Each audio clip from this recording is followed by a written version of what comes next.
walk around, take a look at the back and climb aboard. Guys, you'll see this boat is powered with the Mercury 300 V8 digital throttles, power steering.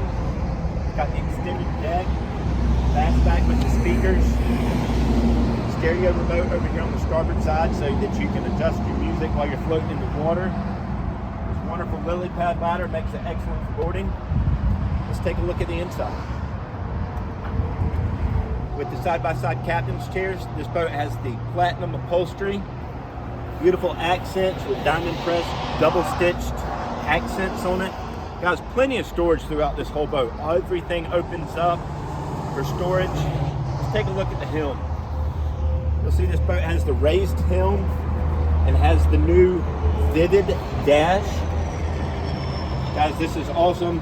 Performance specs, stereo, and of course it still links up with your Simrad via NEMA to your engine.